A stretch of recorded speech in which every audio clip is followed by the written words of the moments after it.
Hello, everyone, and welcome to another episode of Let's Talk on Skeptic Haven. Tonight, we have Drew Bekius joining us to take your calls on post-faith community. Don't forget to like and subscribe, and let's start the show. This is Skeptic Haven. Let's talk.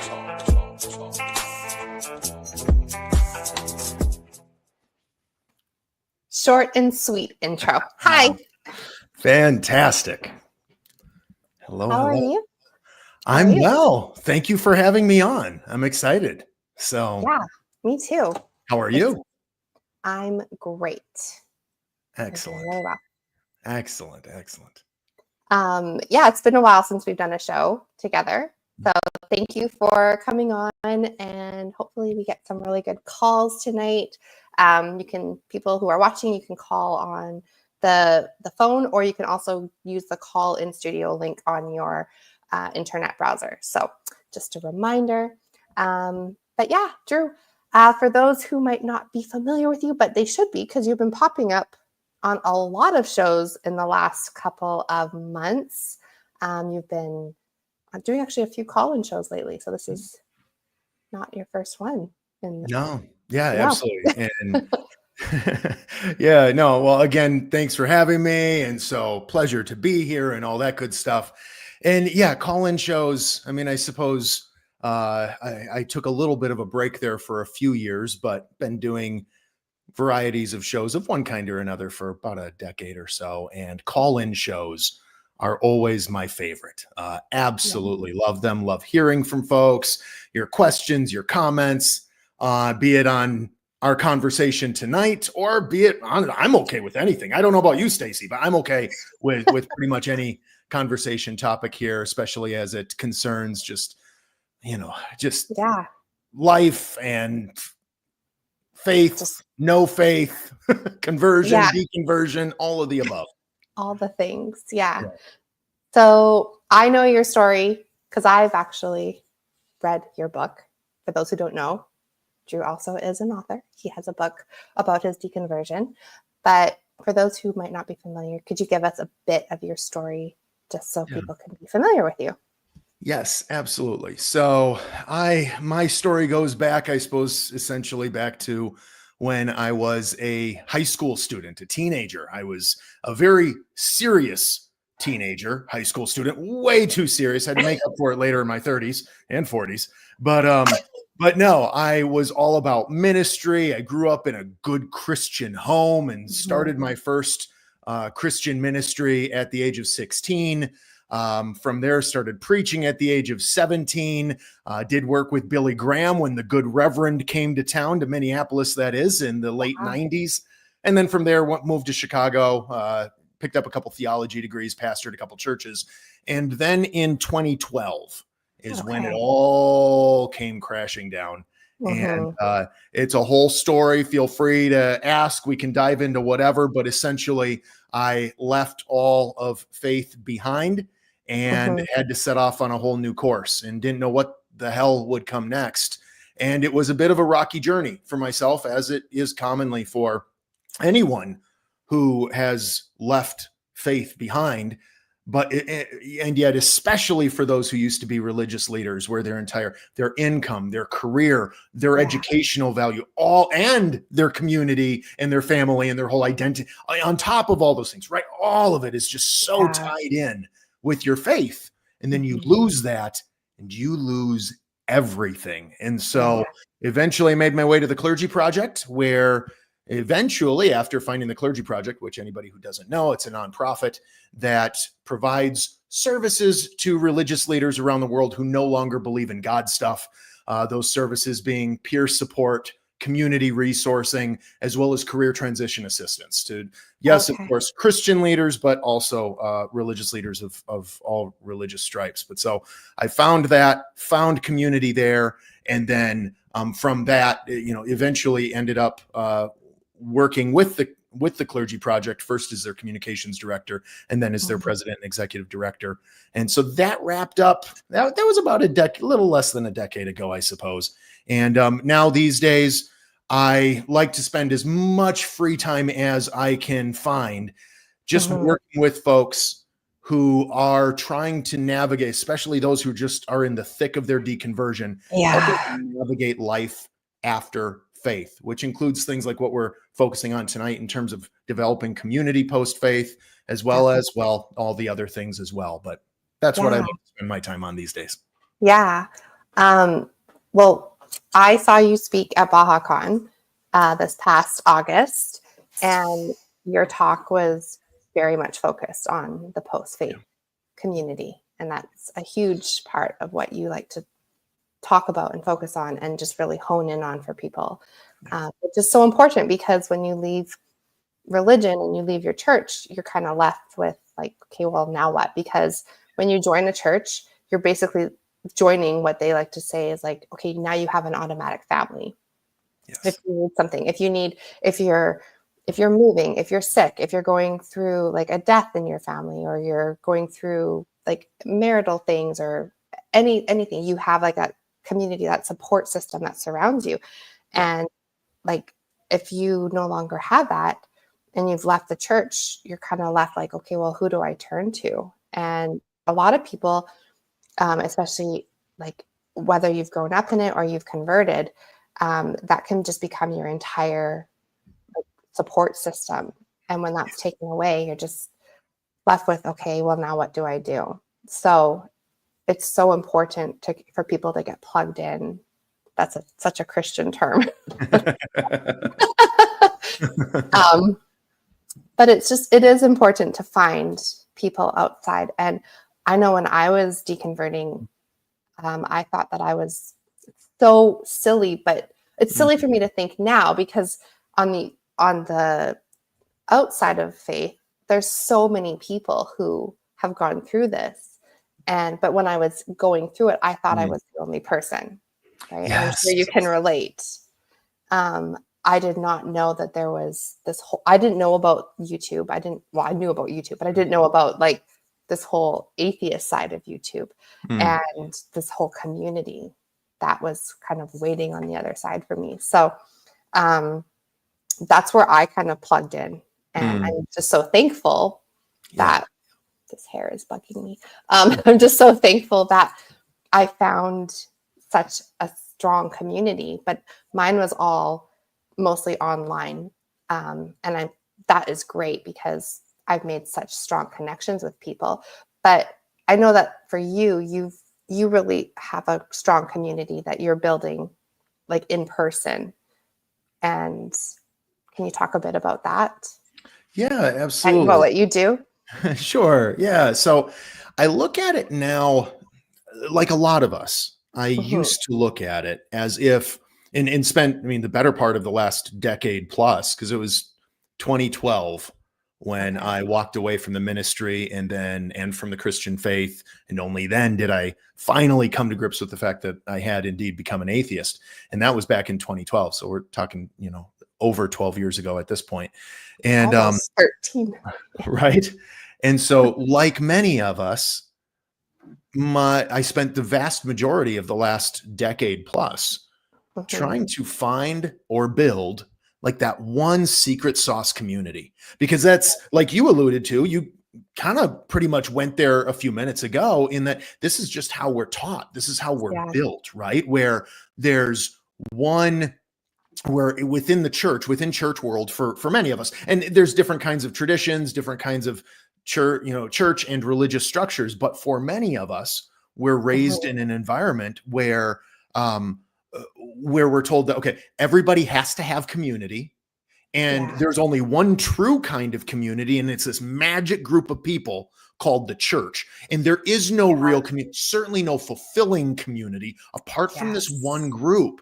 And we're kind of just taught to expect that this one group has to fulfill every one of your relational communal needs, which is one reason why maybe people are, theology and bullshit notwithstanding, like how many times are we told that the church, when we're still in church world, is supposed to meet all of our relational needs, and yet we're continually feeling like outsiders. We're continually feeling like we're not good enough. It's full of all these little cliques and things like that, right? So from the beginning, it's an unrealistic expectation, even within their theology. But then we leave it and we still think it's like it's ingrained in just how we view the world.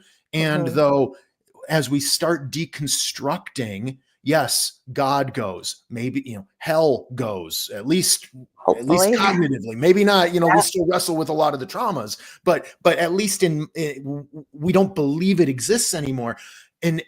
But oftentimes one of the clingers on that stays on is how we define community. And so oftentimes then we spend those years looking for, okay, before I had this one secret community called the church, now I don't have the church anymore. So now I need to find what's the replacement community that can somehow meet all of my relational community needs. So to answer your question, I spent many years searching for that and trying to help build it.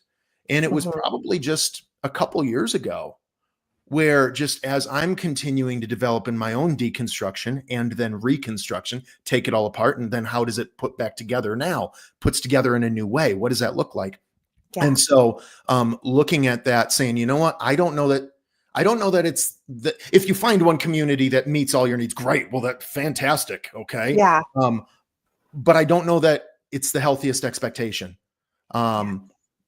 In reality, it's looking for, how can I set my life up so that I am interacting with a variety of different relationships, community sets, groups of people that can look and go by different types of names, but then it's more stitching together a patchwork of connections and relationships that through that meets all my needs. Some of those connections might be specifically overtly non-theistic. Most of them might not be, and that's okay. So I know I didn't necessarily talk yet about the communities that I'm working on, but maybe that's a helpful way to start off, and we can go further down that lane if you'd like. Yeah, no, that's great. Especially when you said about how you don't always fit in even those church communities, because there were times, I might not have said it exactly how you did. I didn't, but because there were times where even when I was in those churches, I was wanting to really be a part of those communities, but they kind of were kind of cliquey. And I was like, I'm here, but I don't feel like I'm quite accepted. And I could never figure out why. And I was like, I have that passion, that drive, that love for the Lord and everything, but it's like, why aren't I fitting in? So, and it wasn't just at one church, it was at many churches. And it was like, kind of like, it makes me think of like, you're supposed to be in the world, but not of the world. I was like, I was in the church, but not of the church in a way, like, it's just, and there was one church in particular where I really, I immersed myself in every way possible. Like, I got involved with the children's ministry, with the women's ministry. I went on my first missions trip with that church. I volunteered at events. I was just like, no, I am just going to all the things. I'm just going to get planted and everything. And I made friends there, but I could not, I felt like there was just this barrier. And they were all about getting involved with just having your entire life be based around community in the church. And so now, it's weird. Yeah. I'm familiar with a bit of your story. Who was the first, after you deconverted, or at least were close enough where you were pretty much there, who was the first connection you made with another atheist, etc.? Was it your mother, or was there somebody before you met her specifically, or knew that she was also an atheist? I didn't. Do you mean online or just in general? Where you know of somebody, but you're actually it's not just somebody who wrote a book and you've never met them. Yeah, it could be online, just anybody where wow, you're a real person and you're also deconverted or an atheist. Honestly, there was no outside influence during my process. There was zero influence. That was actually what was kind of neat, because it's not like I met someone that was sort of oh, I'm an atheist, And I was like, oh, well, you're actually a really cool person. You don't have horns growing out of your head. Like, it wasn't like that. Yeah. It was just searching and looking for more of these answers that I had. But when I was looking for kind of some sort of like bond with someone to be like, do they understand what I'm feeling? I had remembered a Christian music artist that had deconverted. And when he did, I was like, oh, well, he was never a real Christian, obviously. Sure. But when I was going through it, I was wondering if he had maybe talked about it somewhere. And so I looked his name up on YouTube. He was with the band Hawk Nelson, which is a Canadian band, but they toured all over the US, and now he lives in Nashville. Forget his name off the top of my head right now. But anyways, I looked him up, and I heard, this was right when I was like at the very end of my like being a Christian. And I listened to his story of talking about his entire deconversion process. And I was like, oh, he really was a real Christian. He's been committed since he was like, he sounds just like me. We've gone through the exact same thing. His story sounds like what I've been going through for the last few months. And so I'd say. Did you then reach out to him? Was he the first person you really had a connection, like community had a real connection with? I've never talked to him. Okay. No, I've never spoken to him, but that was sort of the first where I was like, oh, so people really struggle with this just like I am. Okay. And they had a true faith in God just like I did. So and then the first or the second book I read was Seth Andrews. Had no idea who that guy was. Like no clue. I just was checking out books at the library, saw the book titled Deconversion, and I'm like, that sounds like what I've gone through. Yeah. Read it. I was like, this guy sounds amazing. Don't know who he is. Oh, look, he has a podcast. Maybe I'll look him up. No. Yeah. So yeah, but there was nobody that I had really,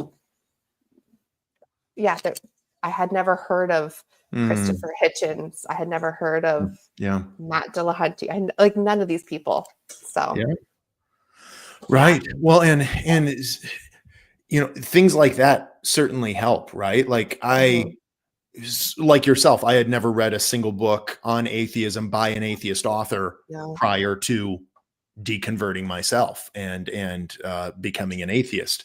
But then it took, for the next 2 years, I knew atheists were out there. I knew of atheists. There were a couple people who were like atheist. Okay, I'm going to use a term that might throw some people for a loop. Okay, I side note, I would suggest that to take theism and religion and use them as synonyms is to conflate them. They're not synonyms. Right. So you can be an atheist, and a Christian. You can be, there's whole churches that are Christian churches and none of them believe God actually exists or Jesus or the validity, any of that. Right. So, but oftentimes we use the two interchangeably. That said, though, in the more progressive church I was pastoring, when I still very much believed in Jesus and God, there were at least a couple members of the congregation who considered themselves more philosophical Christians. They were atheists, but they still believed in what they saw, what I taught to be the work and mission of a Jesus follower. And so, which had not, I believed that God didn't really call us to proselytize or think I wasn't a very good. You would have deemed me a heretic even back then, Stacy. But I know, but I did believe in a God. But so I knew of atheists. But in terms of somebody who had really believed it and then left it all behind, certainly another minister, I did not know of another atheist minister, deconverted atheist minister anywhere until 2 full years after I left the faith. And that's when I discovered the Clergy Project. Well, I actually discovered another group before that pointed me to the Clergy Project. But all of that was 2 years later. I spent 2 years thinking I'm the only completely disconnected. And so, it's one thing to like read books, know that there's people out there. It's another thing to be able to like really connect with them, and where we begin to find glimpses of that post-faith community. And it's not always easy to find. It's not always easy to find. When you do, It's a game changer. It's amazing. Someone just asked in the chat. Yeah. They said, "I'm so confused. Is Stacy a Christian?" No, absolutely not. I don't know if you just tuned in, but I am not a Christian. I was a Christian. So no, I don't know what would make what I said. Well, maybe if they want to call in, they Yes, if you want to call in, please. Yes, that would be awesome. Lines are open. Call in. Call in. I'm wondering if maybe the thought was when I asked about how long was it before once you deconverted, how long did it take you to build a connection?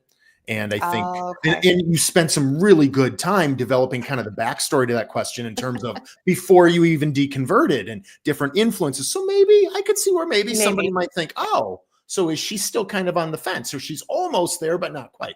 I could see that. I don't know. No. You are such a good-hearted young Christian woman.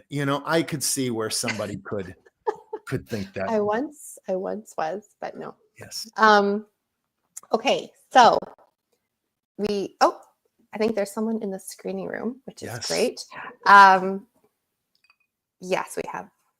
Yes, we do. So we'll wait for that call to be screened. Sure.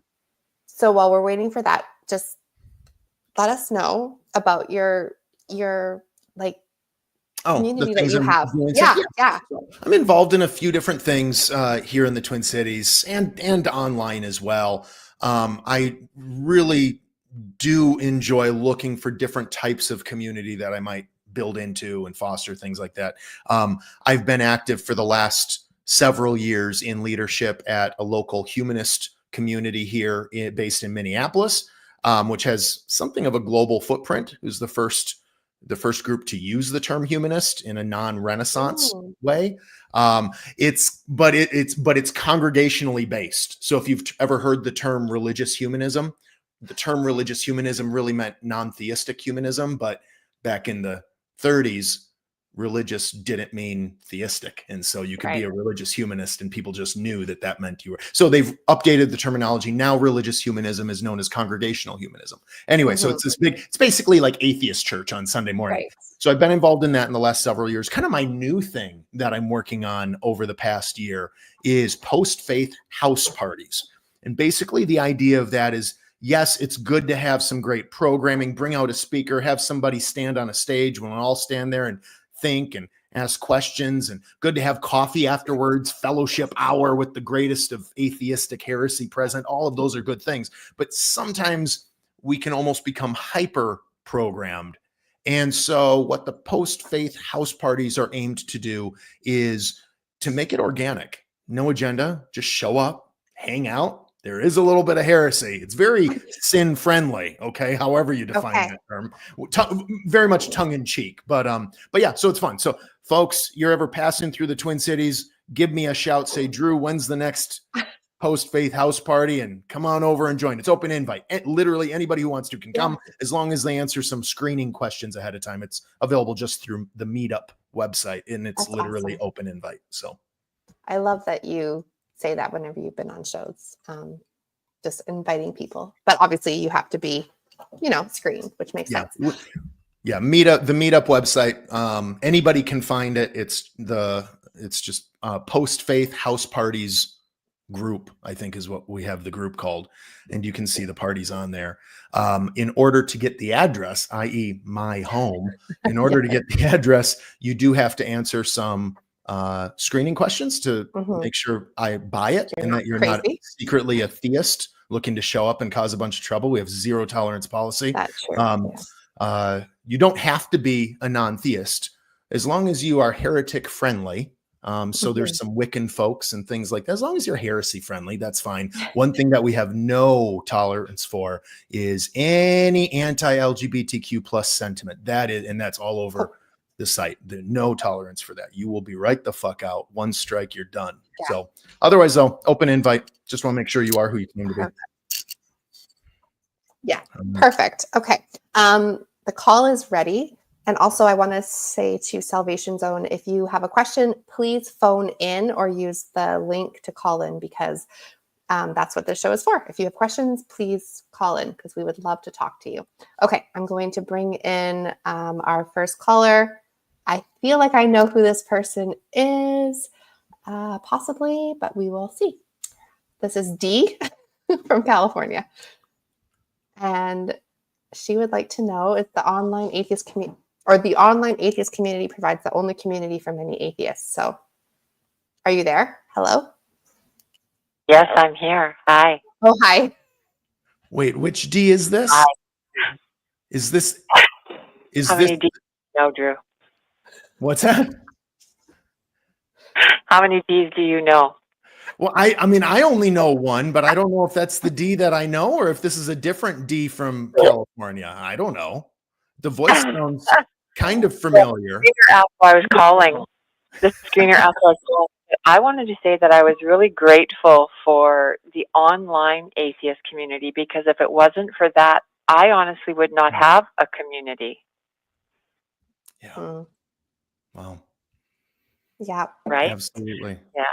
Well, partly because I am such a gypsy right now. I'm all over the frickin' world.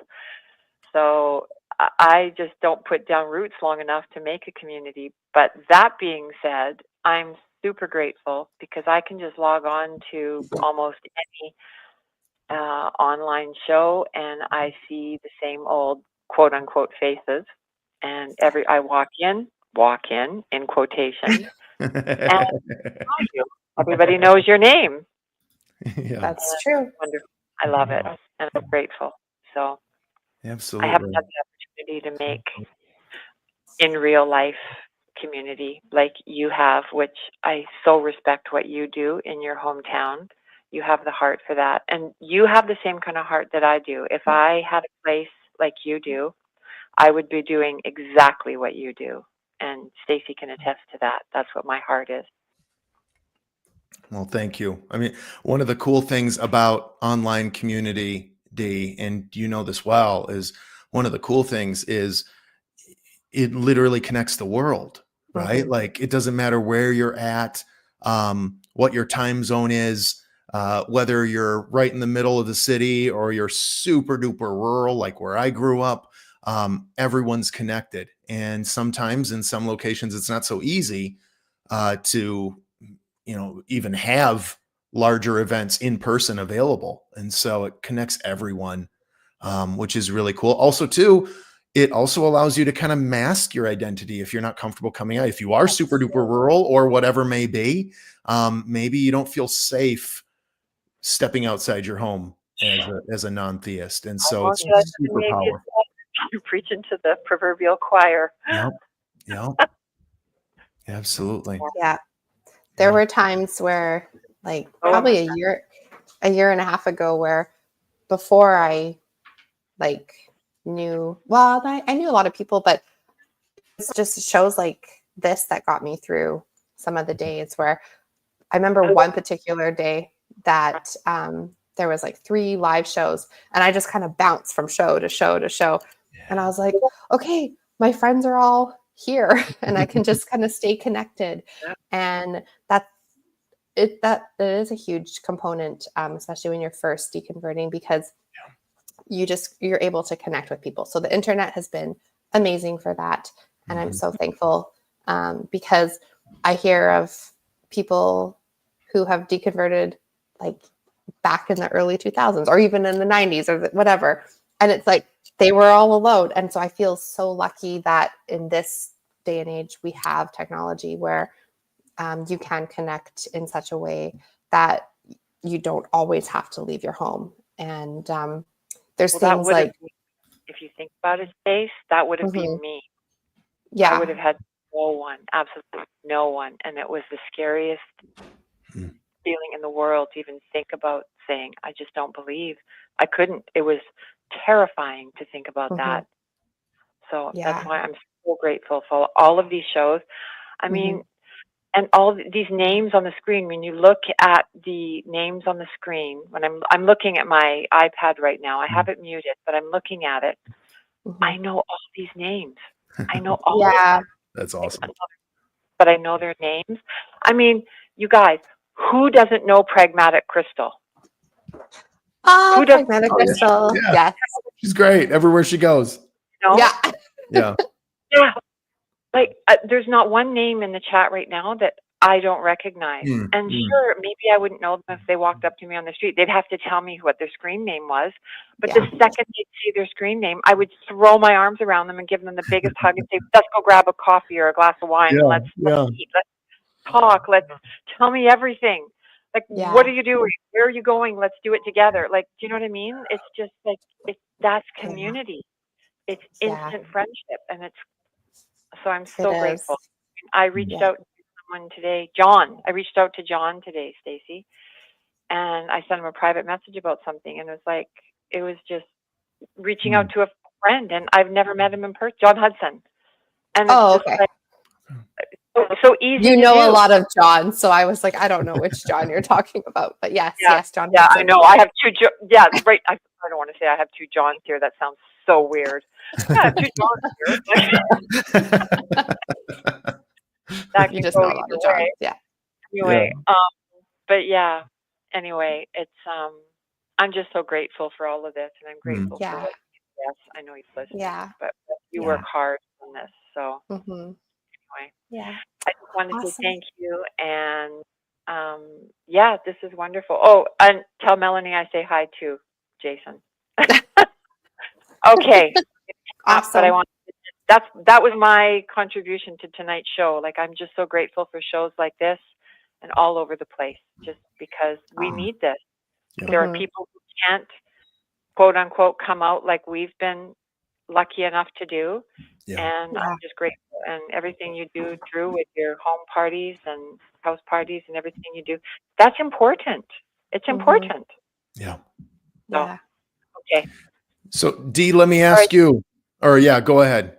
Are you're on your way? Go ahead, Drew. No, I'm fine.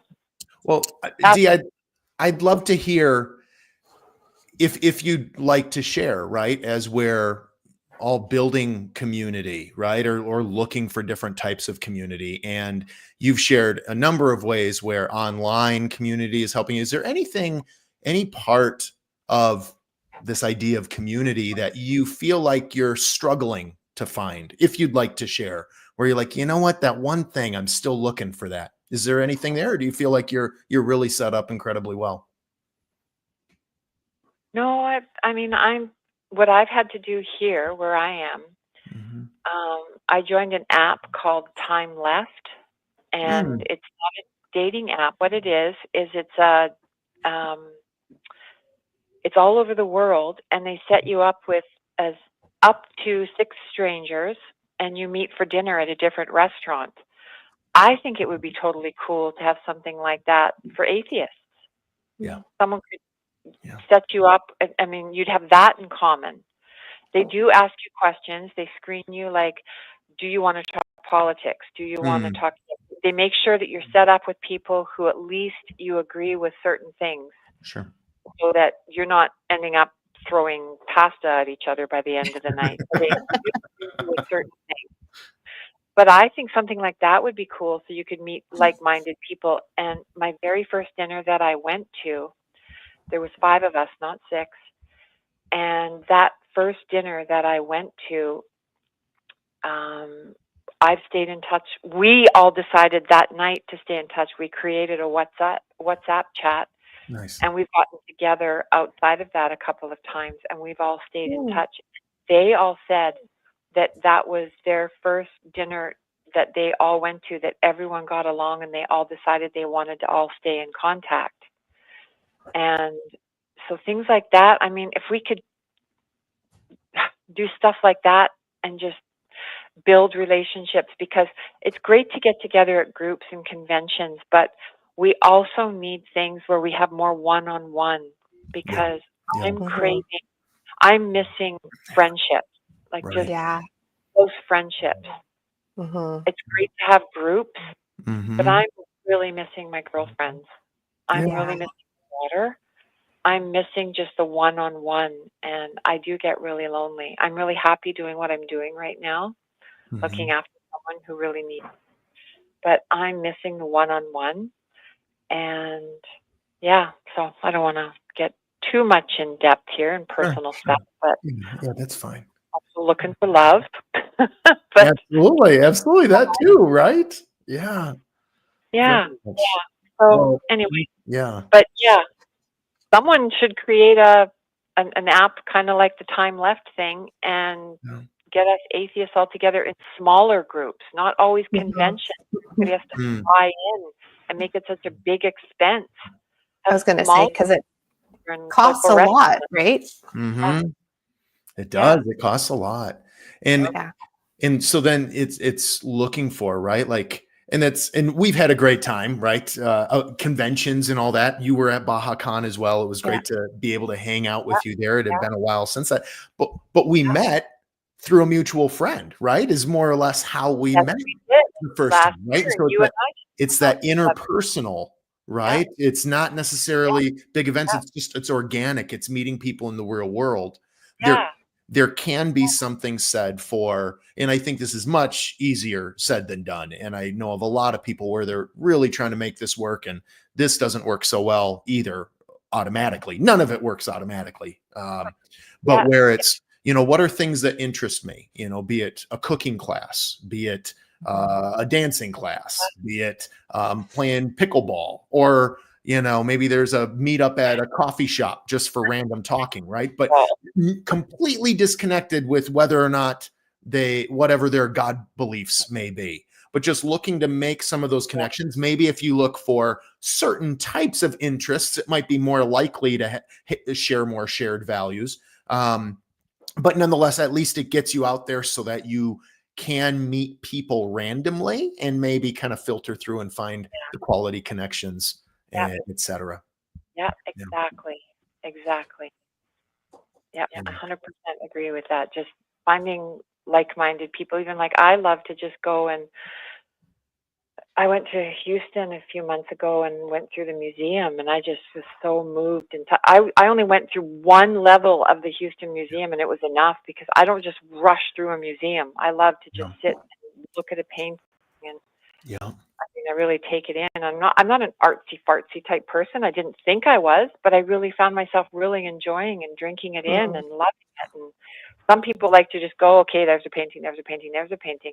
I had no idea how much I enjoyed art. Yeah. Just to find someone who likes to go and enjoy it, and Yeah. maybe take it a day and go back and look at the other level. Like I don't know. You just discover things about yourself that you don't realize until you meet someone who enjoys it too. So anyway. Yeah. All right. I won't keep you guys, but okay. No. Both of you. Thank you so much. Always good to hear you, Dee. Thank you. I feel like we just spoke like an hour ago. Like she's your mother, and and you talk. Spoiler alert. Okay, bye. I love you. Bye. And everybody in the chat, love you guys. Everybody, the chat is just really, really interactive. Everybody hit the like button. I see 22 people in the chat, and the like button only has 14 likes. Get on that, people. Clearly, they're not having a good time. Hey. No, she told you. All right. I love All you right. guys. Okay. Bye. Bye. See you. Bye. Okay. Bye, Wes. All right. Who's next? Yeah, we actually have a few more. Oh, Wes. Bye. We do have a couple more calls, which is awesome. I'm so excited about this. So we have Jerome from Missouri. He's an atheist. Will there be a time in our lifetimes when atheists will be more accepted, less stigmatized, and what will it take to get us there? So that's Hey, Jerome. Interesting question. Jerome, can you hear us? Hey, how's it going, guys? Hi. Hey there. Anything you want to add to that question, or should we just jump in with it as it was written? Yeah. Okay. Yeah. Maybe a little bit of more context there, but first and foremost, thank you both for everything that you do. And thank you so much for sharing your stories. I think it's so powerful. And I'm just thankful and grateful for you guys because it's weird because it feels like I know you both because I've seen you on different channels and kind of watched you, and also like with Stacy, like watching you grow your channel and connect with all these other people. I hear more and more about your stories, so it's so it's life-giving for me, right? Aw. From that. So thank you guys both for that. Thank you. So yeah, back to my question. I apologize about that. Went a little rant there, but You're fine. You're good.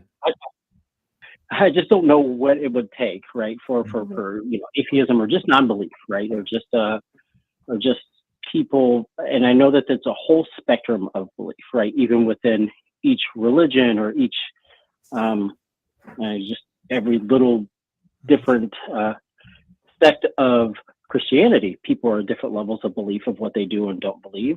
But I don't know. I was just wondering, do you guys think that in our lifetime it may be a little more accepted to come out as an atheist, or just believing or being able to say what you believe?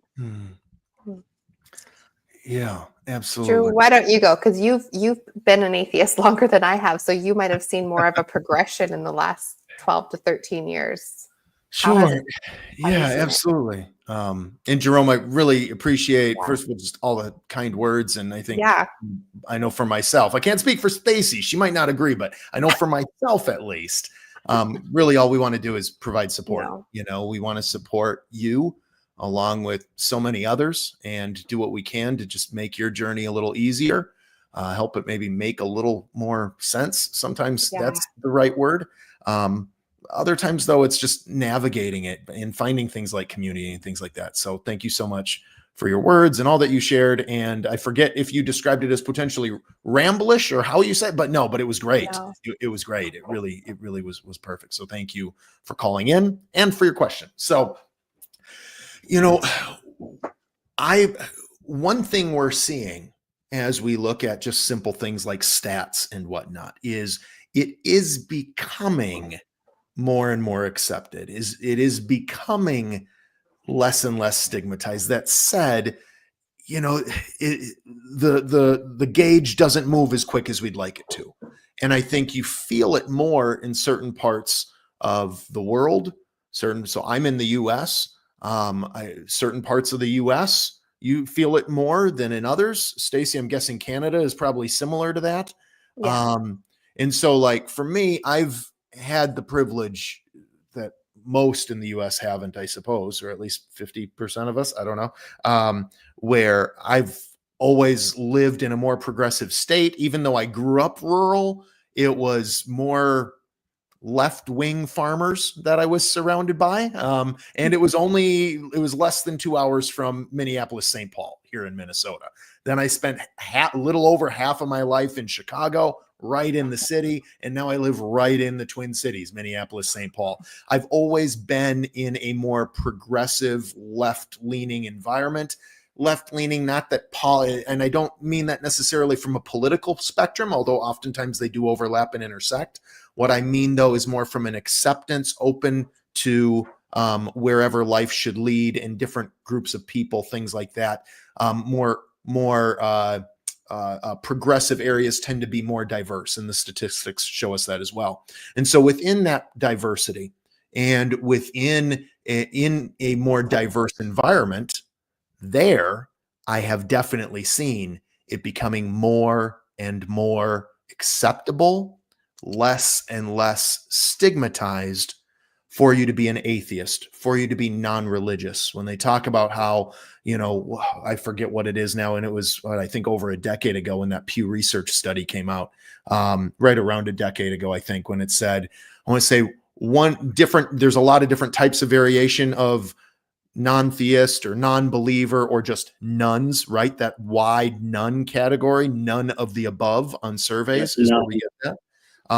And that's roughly somewhere between a quarter and a third of the US population. If you take it now, you'd also include some types of religious beliefs. So it's not entirely a naturalistic worldview, but nonetheless, you've got a growing gray area there that was not in the place. I know I'm seeing it already, but I know that's not so easy for folks where maybe you grow up, maybe you live in a certain part of the country or of the world where there might be some of the variation, but I sure as hell don't see it. That might be the case, but I do. And I think that that gap will continue to widen, but it's going to be slow. It's going to take some time. I don't think we'll ever be in a place in our lifetimes where it will be where there won't be some stigma attached to it. I think that's something that those of us in this part of the timeline will always have something with. I don't know. We could go on. We could talk more. I don't. Stacey, though, what are your thoughts? Well, I've only been out of Christianity for 3 years, so also I've lived in a pretty, I guess, left-leaning province of British Columbia, near Vancouver, which is a major city. But then again, like my whole circle at that time was all Christian. So I did lose a lot of people that were Christians. And, but as far as just like general society, I feel like I'm pretty lucky where I am because it's a lot of people who are non-believers, and it hasn't been that difficult for me to letting people know that I'm not a Christian. Or if I do say, especially when people are like, oh, what do you do online? And I'm like, my first question is, are you religious? And they're usually like, oh, well, my family's religious, or I went to church when I was a kid. And then I tell them what I do on the internet with these shows. I've never had anyone give me any kind of grief. They're like, oh my gosh, that's amazing. Like, good for you. This is how religion has either harmed me, or this is why I don't believe. So I haven't had any kind of pushback from people, especially strangers. So I feel like I've been in a really lucky situation. That being said, because I live in Canada, I have seen it we have taken a bit of a turn to being more conservative in a lot of ways. Ever since 2016, it's kind of like filtered through up, and everyone knows when you say 2016, you kind of know what I'm talking about. It's Trump has migrated, that has like seeped up to us. And I have seen a major shift in just the way people our politics are just like people have gotten way more outspoken about things. Whereas before we were very like, just kind of kept our beliefs and our politics to ourselves, and not really ruffled feathers or didn't want to offend other people. It's just kind of like, oh yeah, like you don't talk about religion or politics. Now it's like people don't care. It's changed dramatically. So for myself, I haven't seen any kind of. Do you think that's more due to like social media and internet and people being able to express themselves, with autonomy and not, or I guess not autonomy is the word I'm looking for, anonymity, and like, not being able to be who they are? I think so. And I think people are just getting more bold, and just not caring. Yeah, agree. Like there's still protests every Saturday where I live on this one major intersection, every single Saturday against COVID, vaccines, SOGI, which is here where I live in British Columbia, is SOGI stands for, they have it in the schools. It's sexual orientation, gender identity. And it's a curriculum that they put together that teaches kids, just teaches them about people who are different, not different, but just like there's other lifestyles and choices. And so I'm not using the proper terminology, but you know what I mean? It's not choices, but just sexual orientation, gender identity.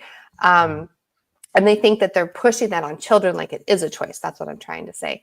And so they're speaking out against that. And so they've been protesting for 5 years, basically from COVID, and they're still there. So that's a huge change. Canadians aren't normally like that.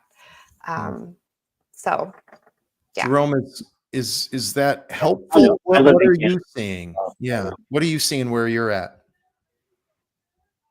Yeah, so I'm in Missouri, very red state down here, but I luckily live in Columbia, Missouri, which is a very blue city. So there's Kansas City, St. Louis, and Columbia is like right in the middle, right between them both, and universities here. So I grew up here in this area and in St. Louis, but it's very diverse. So a lot of travel, people come here to go to school. So different backgrounds and experiences.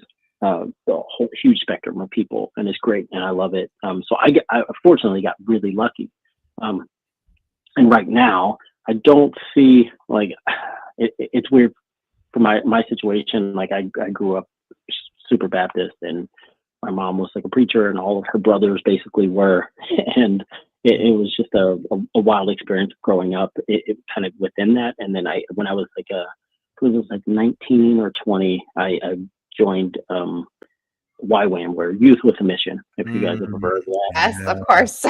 100%. Yeah. Okay.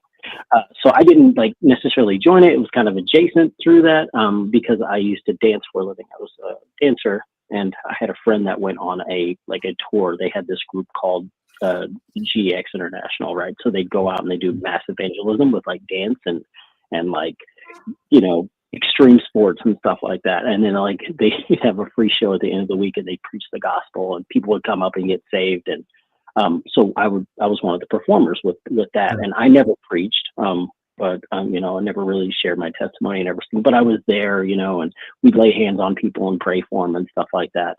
But I knew when I was in that, I was like, hey, this isn't really, you know, this isn't.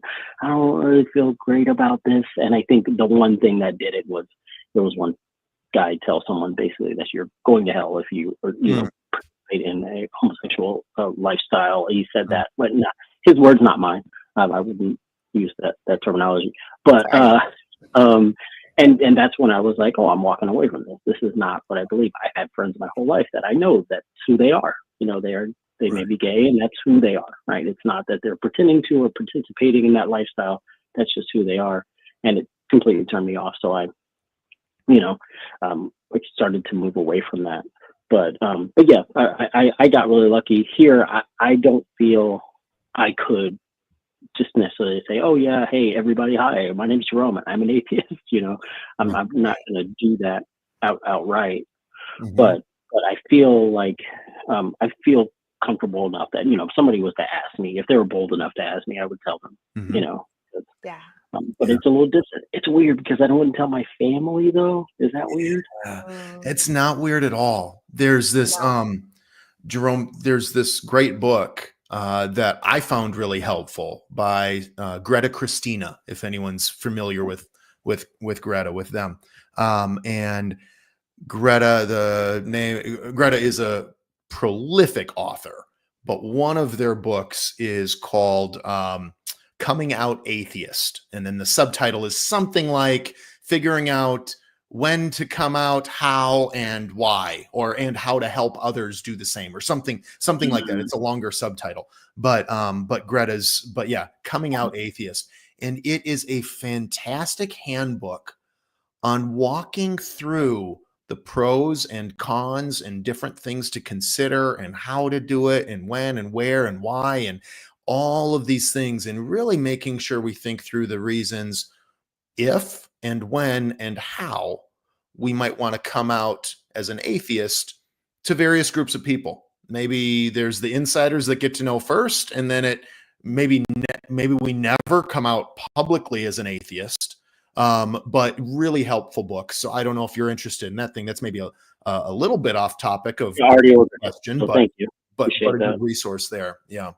But no, I mean, in part of your question where you're asking, you know, what will it take for us to get there? You know, I think it would seem to me that we are on a track towards it eventually getting there, almost automated. Like we as a society are increasingly growing, and not always the loud ones aren't always the ones that are the majority, but society is increasingly growing less and less theistic, less and less traditional, right? We're more and more thinking on our own. Now, it might still be some of the same bullshit just repackaged, but people are thinking more and more freely, and it tends to be less and less tied to what the Bible says, which we see that sometimes even from really fundamentalist Christians, right? Where they are so confident in their belief, and yet it's almost completely disconnected from what the Bible says. There's all these studies or reports that I'm seeing here recently about how within evangelical churches, pastors who are maybe not just following the flock of sheep here these days, but are standing up for what they believe, how they believe the Bible actually teaches Jesus to be, where they start teaching things like turn the other cheek, things like that. It's becoming a trend where people within the pews are standing up and saying, that's not, Wow. that's not going to cut it anymore. We need a better Jesus. We need a stronger Jesus. You need to stop preaching this weak Jesus bullshit.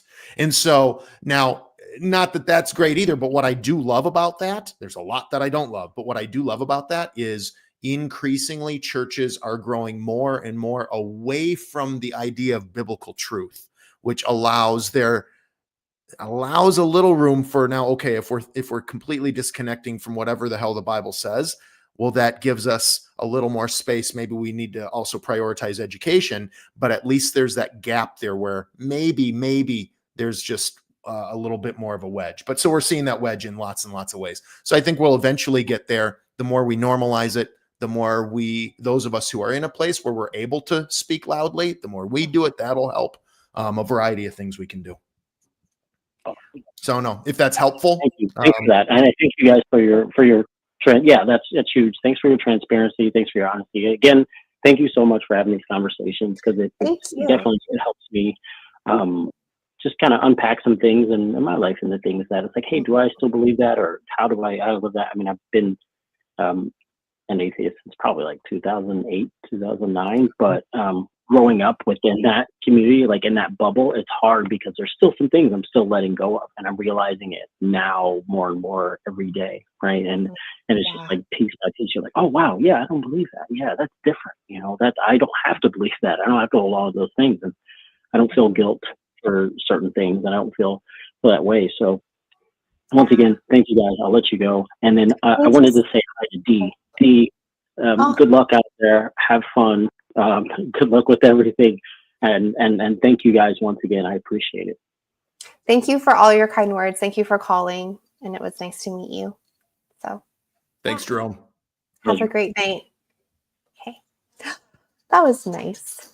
That was, yeah, no, it's great hearing from. I mean, Jerome's been an atheist, he said, since like 2008 or so. So he's been doing this longer than either of us have. Right? I know. So he's got some great insights there as well. So yeah, definitely.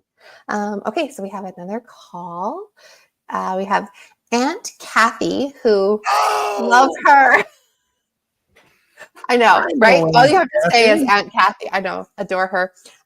So she wants to talk about ways to meet up with people to form groups. And I know that Aunt Kathy, you have created, and hopefully you could talk about this. I know you've kind of created your own little online group with people from all over the world. So hi, Aunt Kathy.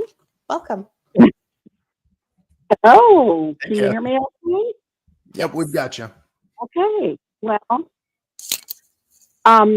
it's good to be hearing your voices. I was looking forward to tonight with you guys. Thank you. I started the my Zoom family thing was just out of my own loneliness. I think I'd been deconverted. I've been about 3 years out now, and after 52 years in, and I was just lonely, saw people who were on the same Facebook page and said, hey, let's meet together. And so we started doing it once a week, and we've been meeting for almost about 6 months now. Wow. But I wanted something that was more than that too, because I'm a very much huggy, touchy kind of person. And I mean, I can reach my hand up to the screen, but that's not the same thing as being in person. So I did a Google search for free thinkers groups in my area. And I'm in a pretty small little city outside of Indianapolis, and found that there is a free thinkers group that meets just a block away from me down in a little pub. Okay. And once a month we get together, and I believe they said altogether there's over 40 people, but it's never the same number of people or the same people every time we meet. And so it's been really a neat experience to meet all kinds of people, different backgrounds, and and there's maybe 4 or 5 that are pretty consistent, but every time I go, it's like, oh, I get to look forward to meet some new people that share the same feelings and beliefs, non-beliefs that I do. And then through that, I was invited to a book club. This particular book club reads only banned books. Okay, all right. And so, yeah, right. And so I've only made it to one so far, and it was great. There were 10 of us, all different backgrounds, different sexual orientations, and there's a book of the month that we do and read it and discuss it and have time to just shoot the shit and that kind of thing. And that was another opportunity to meet new people and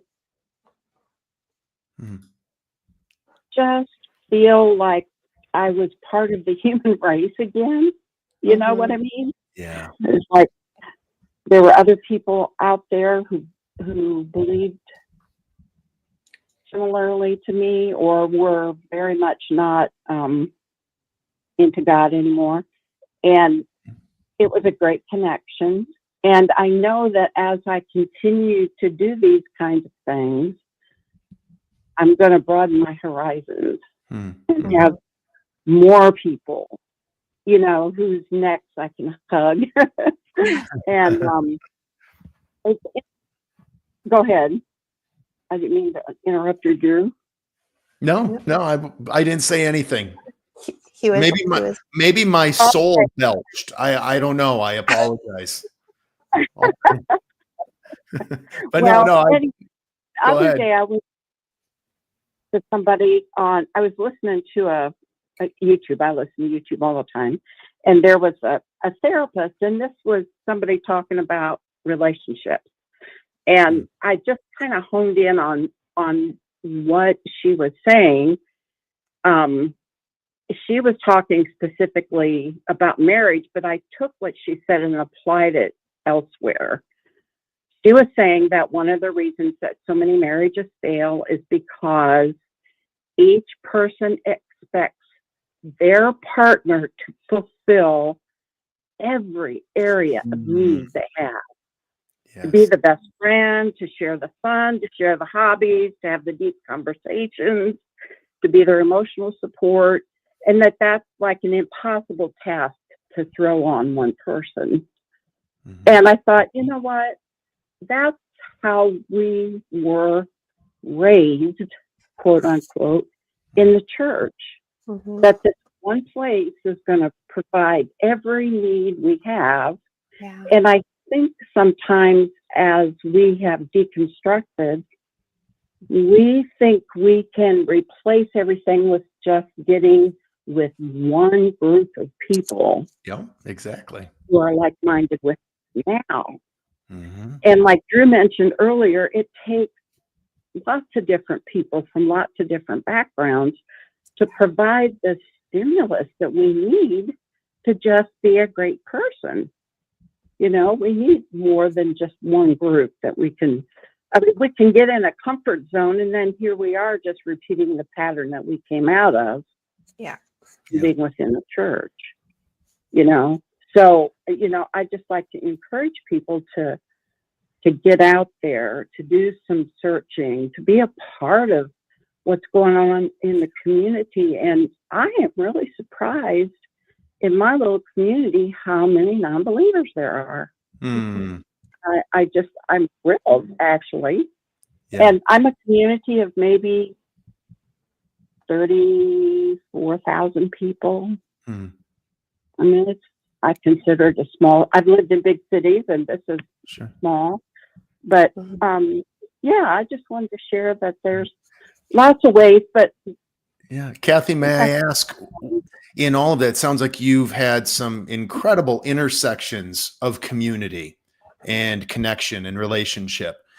What do you think is the most helpful thing you've seen so far as you've tried to develop those connections? What's been one of the most helpful? If somebody were to sit across from you and say, okay, Kathy, what's one thing in the midst of all of that, which is all valuable stuff, what's one thing that's been, among the most helpful things you've discovered?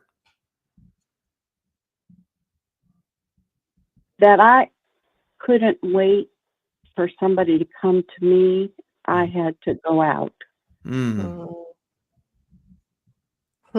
Yeah. See, we get caught up in, wanting somebody to come to us, and, that just doesn't work.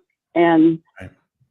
I found the more I can step out of my little safe zone. I mean, my house, my little apartment was my little safe place Yeah. for several months, a couple of years, even after I deconverted. Mm-hmm. So much was new, and I was reading and devouring and listening and, trying to undo everything I'd learned and learn all the new stuff. And so I was in this little nest of comfort and starting to feel very overwhelmed with loneliness. And then I finally realized, if I don't want to be lonely, I have to take the first step out the door. Yeah. And that's hard. You may have mentioned this before. I mean, some people are very explored. I'm sorry? Oh, I was, go ahead, continue your thought. I was going to ask you a question, but I'm sorry if I spoke over you. Okay. That's okay. For some people, it is more difficult. Just the personality of some people are more outgoing and others are more introverted. Yeah. I was always more introverted, but the more I'm away from what my past life used to be, I'm discovering more extroversion. And I've got to go for what I want out of life. Yeah. No, that's great. How you may have said this, and I might have missed it if you did. How long ago was it that you deconverted? How long have you been out of faith? 3.5 years. 3.5 years. Okay. Well, it sounds like you've put together a number of connections in those 3.5 years. And oftentimes it takes far longer. So that's really neat. You're doing something right, sounds like. I think it came out of coming to a place of desperation as far as needing friendship. That I came to a place of realizing, I can wither away here and be one who's going to feel sorry for herself. Nobody loves me. I'm going to go out and eat worms and all that kind of stuff. And thought, no, that's not the kind of life I want. And so this is all new. Let's build a new life. And taking the step of just research. Yeah. Free thinkers. That was the first thing that came to mind to me. And, I was willing to drive a little ways too, to go to a meeting. And because I knew, having met some free thinkers up in Fort Wayne, I knew that they were a group that I could feel safe with. And so that was step one. So, and yes, my Zoom family group is from all over the country and South Africa.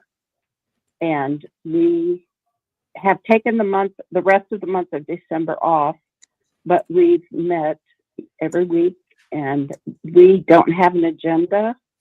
We don't have, we did not want to have anything that seemed similar in any way to church. So there's no preaching, no teaching, no offering taking, no. We discuss whatever's on our mind. We've worked through some things with deconstruction. We've walked together through family death and loss of jobs and new jobs, and we are just doing life together. And we contact each other through the week as well. That's great. So we have really developed a friendship. Yeah. That's so good. Well, it's been an adventure, and I'm very happy to have somehow I used my own foot to kick my own butt to get out of the apartment and out of the comfort zone. Okay. Awesome. Well, thank you so much for sharing all of that. We do have a couple more calls on the line, but love hearing from you. Love your voice. Love Great to hear from you, Kathy. Everything that you're doing. Yeah, I think it's great that you took the initiative and just started building your own community, feeling that that's something that needed to happen. And it's a great way to encourage other people to do the same. So, Yeah. Absolutely. Yes. And Drew, I look forward to meeting you. I'm planning Baja Con next year. Okay. Very cool. Well, we'll see you around the corner, Kathy. Thank you so much. Okay. Thank you so much. Okay. Bye-bye now. Bye. Okay, so we have 2 calls on the line. I think I'm going to take this one call first. I know that there's been one person on hold, but I'm going to take this one because I really want to know what he has to say. It's John, him from Canada. He's an atheist.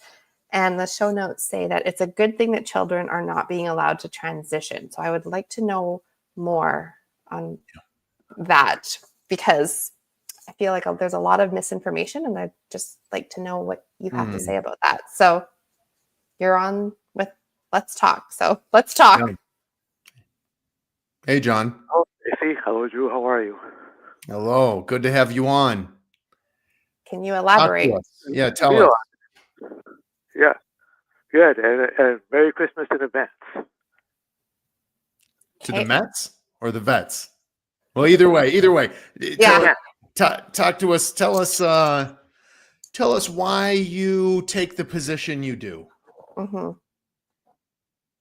Because children are children. They're not adults. They can't decide for themselves anything. They don't even know what year it is. To let them transition or change their bodies, to mutilate themselves would be a big mistake. It's irreversible. It leads to depression and it leads to suicides. That's why we have to protect them. That's why it's a very good thing that they're not allowed to transition. Hey, John. Sorry to cut you off here. Your audio is coming across a bit muffled, and I'm catching a good chunk of the words, but some of them are slurring together, and I'm having to take lots of guesses on what you're saying. If you could maybe make any adjustments. Move your phone further away from your mouth, maybe.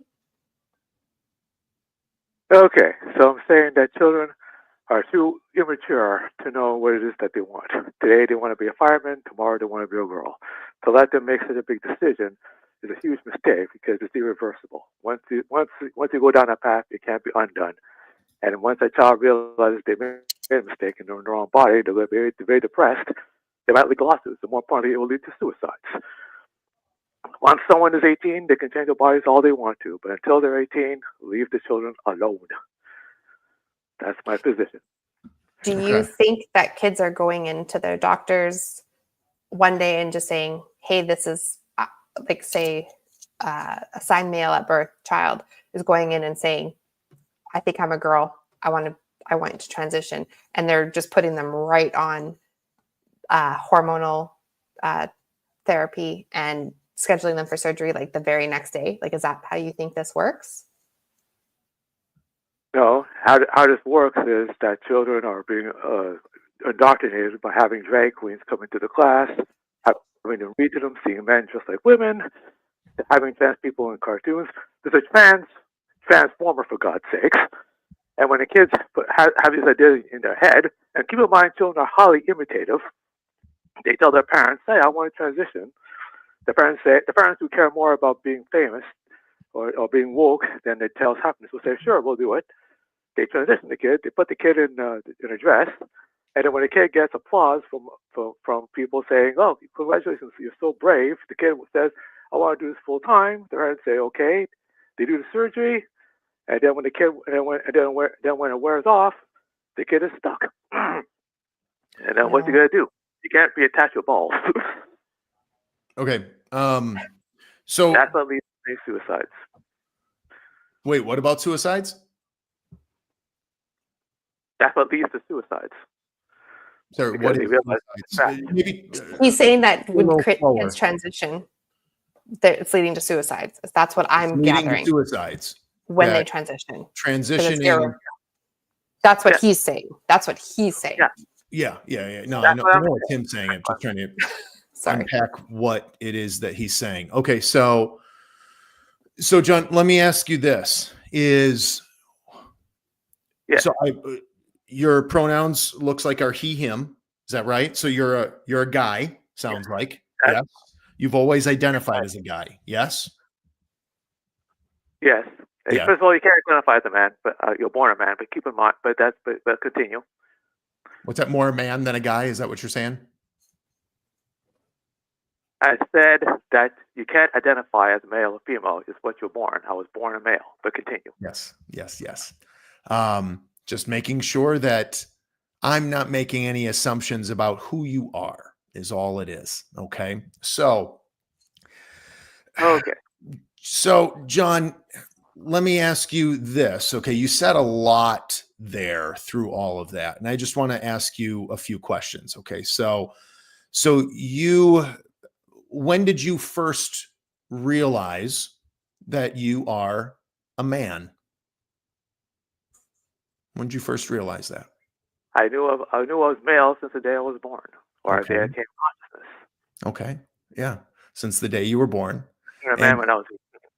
What's that? Yeah. I realized I was a man when I was 18, before I was a boy. Okay. Right. Absolutely. But male when you were born, right?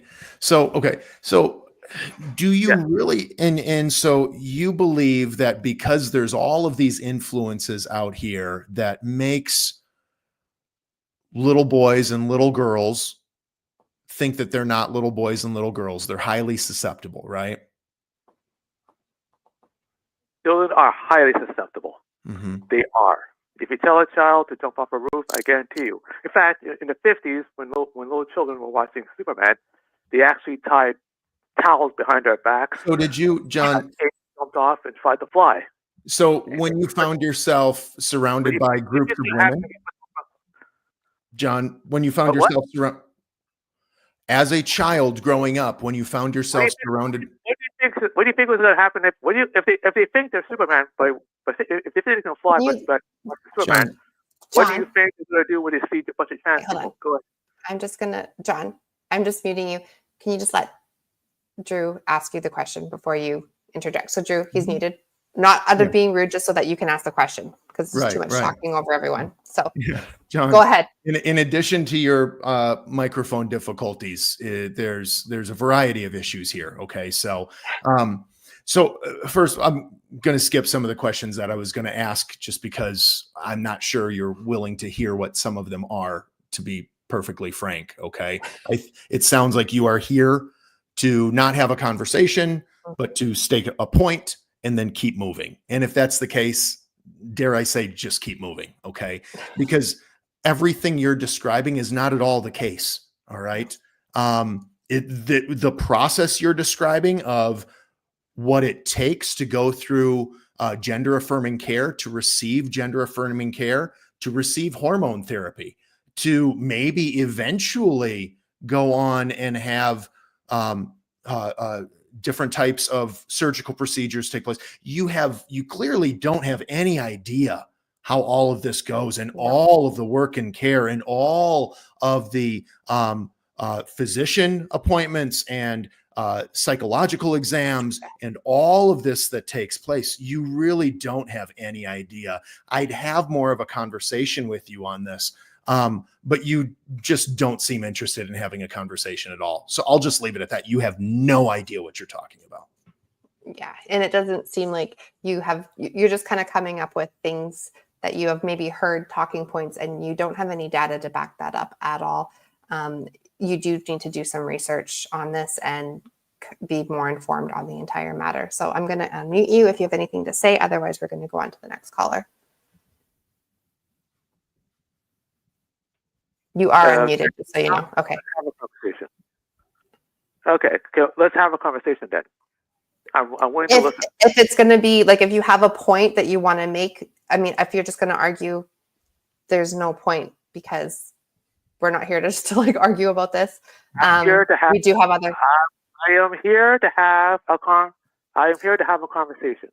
Are you here to have a conversation to change our minds, or are you here to have a conversation? Maybe you want to learn something. There's a difference, because we already have done the research. So are you willing to have your mind change? Are you willing to do any research in order to learn about this, or are you just wanting to have the microphone to talk to us? There's a difference. The former. Okay. Okay, John. Yeah. Well, I mean, there's a number of elements we could talk about with this, okay, in terms of how easily received the care is. But there's another whole side of what you're talking about as well, which is in terms of how do you know that you are what your gender is, okay? Man, woman, boy, girl. And that's maybe the more foundational piece, okay? But you've got all these pieces here in terms of, okay, how do you know children being highly susceptible or not, okay? I think it's pretty clear. I don't know about, I can't speak for everyone, but everyone I've ever talked to, you can feel within yourself, am I a boy? Am I a girl? It feels different, okay? And there's studies to back this up. There's science, hard data that shows this. People talk about following, the biology. Well, the biology shows that in your sexual development, there are a number of stages that go while we're even in your utero that bring us that produce our external genitalia, our external sex, our gonadal sex, okay? All the way up, I want to say it's 7 different stages of our sexual development that go all the way up to the chemistry in our brains that literally set apart a male brain from a female brain. All of this ties in to we call it gender expression, but it's who you are. It's not just how you express yourself. And we've seen over and over and over again in studies, scientific studies, showing that while we might think of the heteronormative or the gender normative state might be that all of those 7 different stages of sexual and gender development are in just perfect alignment, time after time after time, we see that oftentimes they aren't. And at any point in that series of development, it can shift because of the hormones and the chemistry that is involved in it. And so we look at this, it's not so simple as, okay, well, somebody just claims that they want to be something other than what their biology is. Well, no, it is very possible to have a male brain and female genitalia, if we can use that terminology today. And we've seen this over and over again. And so I know that when I was a little boy, I very much felt like a little boy. And I know others that talk at length. A very good close friend of mine I know of, where she externally appeared to be a boy, okay, and was raised as such. And throughout her entire childhood development, it was war within her because she knew none of it made sense. None of it lined up. Why does everyone keep forcing me to do boy things when I know I'm not a boy? And then we see through development, yes, of course, it lines up. It's perfect. She did not have any access to gender affirming care. And because of this, she not only had incredible dysphoria her entire life, But tells all these horrific stories of ringing in, just a screeching in the ears nonstop, because of how the chemistry lined up and the conflicts that took place, and repeatedly wanting to die their entire lives. And even planning to go into the mission, going to the mission field, hoping to die, because that was the only way she could end the conflict within her biology.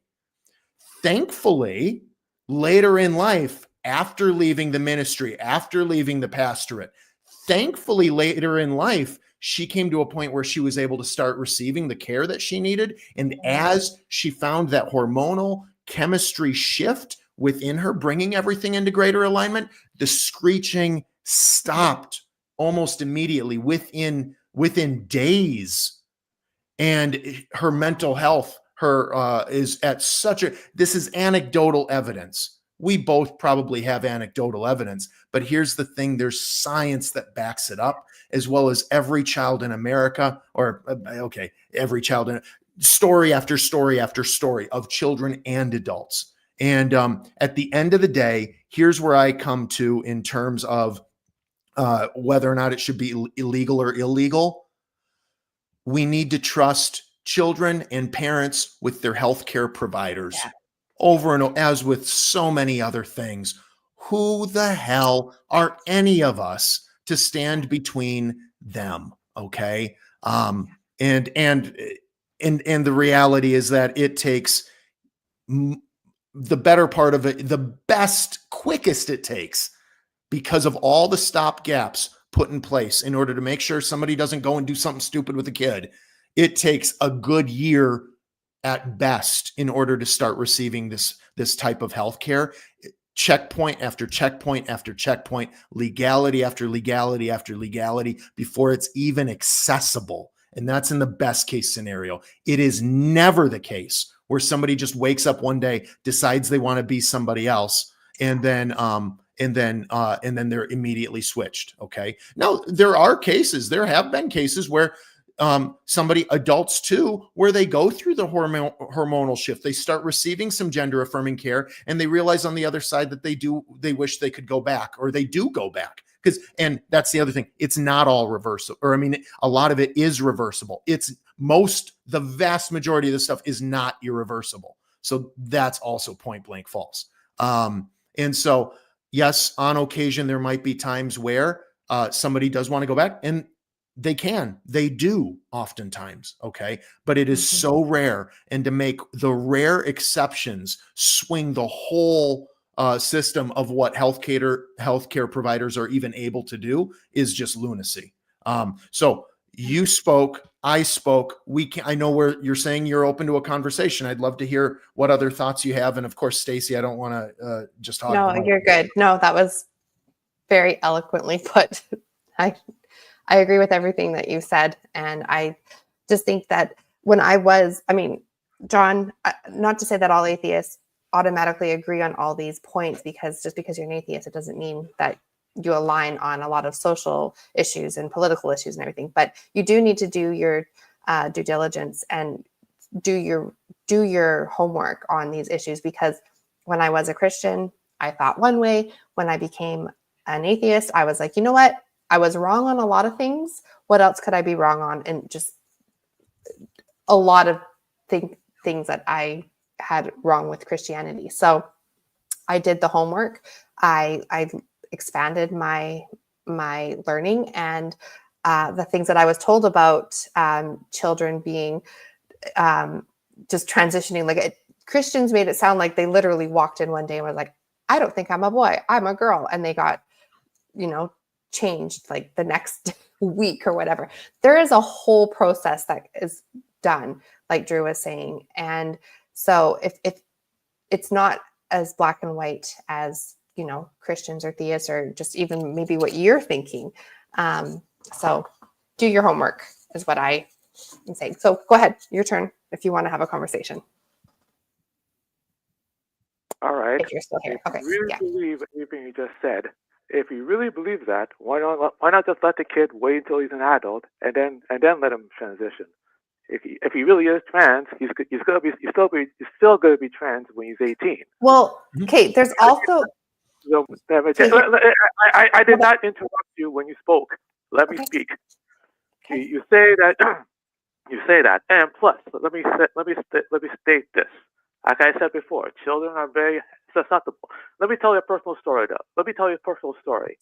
When I was 12, I really thought that I was a girl, and I thought I was in the wrong body, and I really felt that way. And then what happened? It went away, and I haven't felt that way since. If I had transitioned, I would have made a big mistake. I'm just saying that let the children grow up and make their own decision and not be influenced by anyone. And that's why I'm against this idea of telling children in school that they can switch genders. If you really believe that children are trans by themselves, let them come to it on their own. They don't need assistance from anyone. Do you disagree? Yeah. So, John, that's great. And thank you for sharing that and sharing some of your own story as well. So I guess the biggest thing I would say with that is, again, the vast majority of times it is a much longer process. And oftentimes for children, when I say children, I mean anybody under 18, high schoolers, etc. Okay, is not everyone's on a rush to go and make a bunch of changes. All right. And even there, I mean, when we say a bunch of changes, there's a whole spectrum of care that is provided. And it's not an instantaneous journey, just like it wasn't for you, right? It sounds like it wasn't an instantaneous journey for you. And as you continued on through the months, through the years, you realized that, you know what, this is who I am. This is where I'm at. But I think maybe the biggest thing here in all this is by no means is it an overnight process. And there are a number of different cares and precautions that are built into the process before somebody is prescribed any sort of care or allowed certain types of care, again, within the conversation of healthcare professionals. But why let children do this in the first place? This should be only for adults. Look, I don't understand this. If we don't let children get tattoos, drive cars, or do anything like that, how come it's okay to let them change their bodies, which is far more dangerous? And plus, here's another concern I have. If we stop letting children making these kind of decisions about themselves, it won't end there. Today it will be gender, and none of them are able. I'm old enough. A child. Let me finish. A child will be old enough to decide. There you go. John, sometimes your audio pauses out, and it sounds like when you pause, it sounds like you're done. And so in conversation, I'm responding. That's all that is. I'm not. There's a delay on both ends, so there's no interruption. It's just a delay. Okay, I'm sorry, but I'm just saying that. Well, here's what I'm worried about. It's not just a chance thing I'm worried about. I'm worried about if we stop making children make decisions, big decisions like these, we might as well treat children as adults, which means that they won't be children anymore, which means that child labor laws will be undone, which means we'll see children working at construction sites, working in an office, joining the military. If a child is considered an adult, if a child commits a crime, he'll be tried as an adult, even for something as simple as shoplifting. And we'll also let children get married and have children, and that will open up the door for pedophiles to take to get their hands on. I'm just going to let you know that children have to be children. Yeah. Yeah. Okay. So most children that I'm aware of who transition, it's more of a social transition that they go through before turning 18.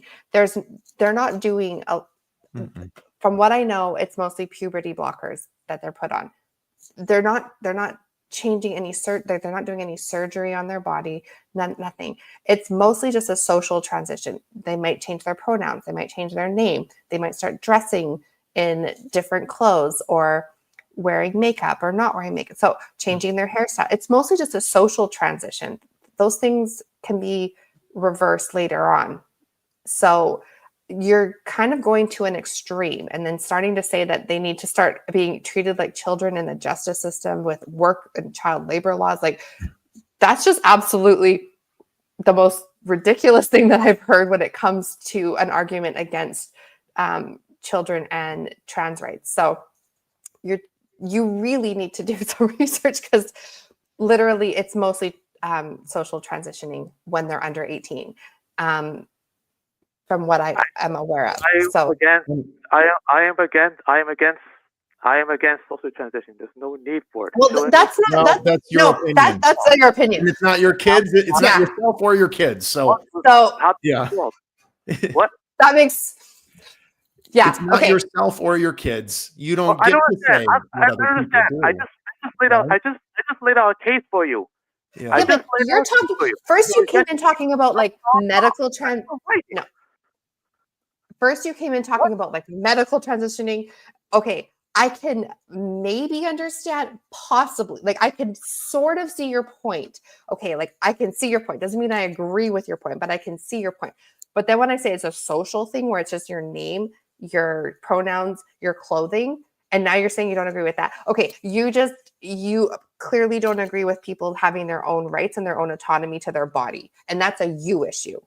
Plain and simple. That's not a me issue. It's common sense. Yeah, it is. No, it's not. It's a you issue. If we let them they might as well be adults. No, if it's not so hard. Have you not heard of people going? What is the problem with that?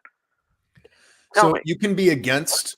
So how you can be against how somebody presents themselves. You know, well, I'm against this. I don't like that. You know, I think no one should wear Crocs in public. I'm opposed to people wearing Crocs in public. Actually, something maybe less ludicrous than that, very real, right? So one of the style things that in recent years, especially maybe about 10 or so years ago, as it became trendy for students, junior high students, high school students, to wear pajamas to school. It's trendy. It was cool to go to school in your PJs. And there were all these backlashes. Schools were banning it. My kid may have done that once and got sent to the principal's office, right? How dare you wear pajamas to school? It's not appropriate. Who fucking cares? It's pajamas, right? So I could see somebody saying, well, I'm opposed to you presenting yourself in pajamas in a school environment. It's not professional. It's not appropriate. I'm opposed to it. Great. Then don't wear fucking pajamas. Okay. You can be opposed all you want to, John, or anyone, to whether or not somebody puts makeup on, whether or not somebody has asked others to use different pronouns than what might be traditionally expected. You can be opposed to the style of clothing someone wears. Okay. Throughout medieval Europe, it was very common for men to wear dresses now, and it was more masculine for them to do so. Now, not so much. I'm opposed to men or boys wearing dress. You can be opposed to whatever you want to. At the end of the day, if you believe that people should have the ability to present if you believe in life, liberty, and if you believe in people having the freedom of self-expression, this needs to be included right along with anything else. And I don't know how much longer Stacey, you're the host. I expect we're probably just going to be spinning. I'm kind of done. I don't know how long you'd keep doing that, but I'm done because I've said everything I wanted to say. And all I gotta say is what's happening here is child abuse, complete utter child abuse. And I don't want to speak anymore to you because you don't get it. Goodbye. No. Yeah. And the reality is I strongly believe that everything John is articulating is child abuse. Yeah. I'm sorry. Saying like, okay, he's opposed to social, like, who gives a fuck what someone wears? Who cares if they, like, that's just, like I said, it's a you issue. Yeah. You have an issue with that. It's a you issue that affects so many other people, though, and it become, and I get what you're saying. It's a you, his inability to, yeah. And so I was thinking earlier how, like, the question was how, like, if society being more accepting to like atheists and everything. Honestly, I hope that happens, but in my lifetime, I would rather see more acceptance and to the LGBTQ. I want that to be a non-issue. I want that to just be, people are just people, but in all capacities, like that should be something that is just, I didn't have to come out as straight. I didn't have to come out as, cisgendered. It should just be, this is who I am. And it should be a non-issue.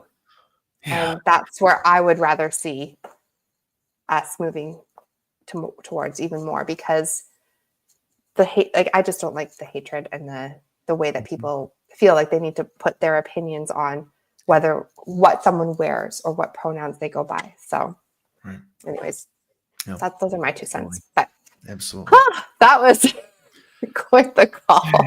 We ended up losing the other call, but that's okay. Oh no, did we? Okay. Oh, yeah, shoot. That's okay. Sorry Are about they that. around? Are they able to call back? I don't know, but if they are, we could take another one, but we don't have any more calls at the moment. Okay. But that was apparently his connection wasn't very good, so that's why he lost. Okay. But if anyone else wants to call, lines are open. Otherwise, I think this was a great night. This was a great show. Very active chat. An interesting chat, I'll say that much. Was it? I haven't been looking at the chat at all. You're fine. You're fine. Okay. It was an interesting chat, but it's all good. I mean, these are real conversations. So what I appreciate about John's call, if there's anything to appreciate about it, was John is articulating what, of course, not only a huge portion of society, I was going to say of the U.S., but it's not just a U.S. show. U.S., Canada, right? Just society, right? He's articulating what a number of people think and feel. And I think sometimes for some of us, we might tend to assume, especially those of us who used to be Christians, right? We used to be Christians with a very strict traditionalist mindset, very conservative in that sense. And then we deconvert and deconstruct. And we begin by deconstructing our theology. And then from there, we deconstruct our social outlook. We deconstruct our politic. We deconstruct how we view life and worldview and relationship. And we deconstruct all these things. And as we deconstruct them and all the pieces are laid out, and then we start saying, okay, well, that's how I used to assume all these pieces had to fit together. What's maybe a better, more informed, more just more proven way of putting them together rather than just accepting what I was told before? And we start reconstructing then and building new worldviews, new outlooks on life, a new politic, a new social ethic, et cetera, et cetera, et cetera. And when we go through that process, we tend to assume that all other atheists have as well. Yes. And I've long made the argument, or at least the suggestion, that a lot more atheists are far, far right. And I don't know where John is in the big picture. He may be very far left in certain, I don't know. I'm speaking beyond John. But that many atheists are far, far right in most of how they view the world. Yeah. They've just been quieter in the past. And I think we'll start seeing that segment get louder and louder. And what I value about John's call is that he represents that, he gives voice to it, and he helps us realize that is a presence and that he is not alone in his thoughts. And it's good for the rest of us to realize that and think through how each of us at home or wherever would respond. Why do each of us feel what we feel, think how we think, et cetera, et cetera? And I'm sure even amongst those listening, I'm sure John was not alone. I am sure there is a sizable portion of viewers who are rooting John on and saying, yeah, I agree with that. So that's what I got. So I am thankful for his call, even though I think it's total shite, but that's all right. That's why we talk. Yeah, no, exactly. And it is true. I think early on in my deconversion, I made the assumption, oh, you're an atheist. Oh, okay. We probably align on all these new things that I've deconstructed, and it's nope. Not everyone has. So it's good to do the homework, and it's also really freeing to do that. And for me, I found it exciting because I like to see where can I learn, what was I wrong on. I actually find that kind of just enjoyable to just see where I have thought maybe incorrectly and expanded my horizons, and just I like learning about new things. So I think more people need to do that. So Absolutely. yeah. Well, this was a great show, and I'm really grateful that we had so many calls and so many people spent their Sunday evening with us. Is there anywhere that people can reach out to you, find you, any exciting things you have going on? Yeah, absolutely. So again, thanks for having me out, Stacy, and the whole Skeptic Haven team. As far as those wanting to connect or whatnot online, the two primary social media platforms I use, I suppose, are Instagram and Facebook. Any content that I do, I'm not a huge content creator. I'm dabbling in some stuff that's primarily on Instagram. So that's the main place to go if you're looking for content from me, or just talks I've done, episodes I've been on are I suppose, throughout YouTube. But no, otherwise my website, drewbekius.com. It's a fairly static website. Again, most of what I do is more in person as opposed to producing content to be consumed. And I like doing shows like this, but yeah, so all of my stuff, Instagram, Facebook, and my website, it's just my name, Drew Bekius. All right. And that's it. So come check out a house party. We'll hang out. They're sin friendly. So however you define your sin, bring it with you and we'll have a good ass time. Yeah, they sound like a lot of fun. Awesome. Well, thank you to our patrons. Their names are running at the bottom of the screen. If you want to support us on Patreon, you can go to patreon.com/Skeptic Haven. We appreciate all of the support there. We also have many other shows throughout the week, so don't forget to subscribe to the channel and hit that bell to be notified when they are on live. But other than that, you can find me over at the Stacy's Mom podcast with me and my mom, Dee. She called in first, so thank you so much for calling.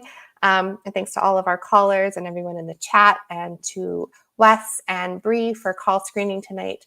And thanks to the mods. We needed you tonight. That was an interesting chat. And we will see you guys next time. So have a great night and have a great week. Goodbye, everyone. Thanks, everyone. This is Skeptic Haven. Let's talk.